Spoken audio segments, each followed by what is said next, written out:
పశ్చిమ గోదావరి జిల్లా Jangareddygudem bus depot దగ్గర స్త్రీశక్తి ఉచిత బస్సు పథకం ప్రారంభోత్సవ కార్యక్రమంలో ఎంపీ పుట్ట మహేష్ కుమార్ పాల్గొన్నారు.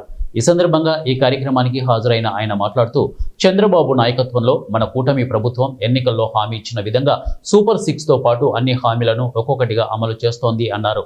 ఆర్థిక సమస్యలు ఉన్నా ఇప్పటికే దాదాపు 90% హామీలను అమలు చేసిందని అన్నారు. సంక్షేమ పథకాలతో పాటు పరిశ్రమలు ఏర్పాటు చేస్తూ చంద్రబాబు నాయకత్వంలో ఎన్నో అభివృద్ధి కార్యక్రమాలు చేస్తున్నామని అన్నారు.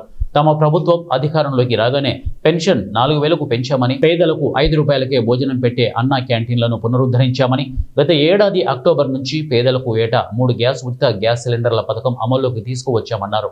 ఇక వేట నిషేధ సమయంలో మత్స్యకారులకు ఇచ్చే భృతి 20,000కు పెంచాం.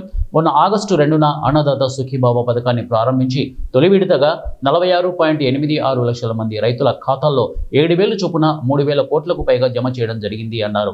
అంతకుముందు తల్లికి వందనం పథకాన్ని కూడా అమలు చేసి విద్యార్థుల తల్లుల ఖాతాలో 13,000 చేయడం జరిగిందని, ఇంటికి ఒకరికి కాదు మీ ఇంట్లో చదువుకునే పిల్లలు ఎంతమంది ఉంటే అంతమంది పిల్లలకు ఒక్కొక్కరికి 13,000 రూపాయలు చొప్పున ఇచ్చిన ఏకైక ప్రభుత్వం మా కూటమి ప్రభుత్వం అని చెప్పారు. ఎంపీ పుట్ట మహేష్ కుమార్ తాజాగా ఇప్పుడు మహిళలకు అందిస్తున్న మరో వరం స్త్రీశక్తి ఉచిత బస్సు పథకం అని, బస్సులో కండక్టర్కి మీ Aadhaar, ration card, voter ID card ఏదైనా చూపించి రాష్ట్రంలో ఎక్కడి నుంచి ఎక్కడికైనా ప్రయాణం చేయొచ్చు అని ఎంపీ పుట్ట మహేష్ స్పష్టం చేశారు.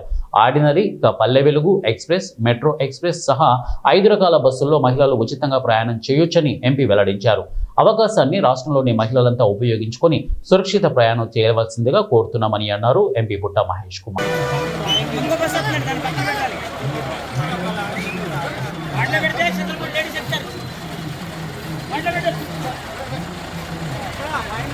ఇక్కడ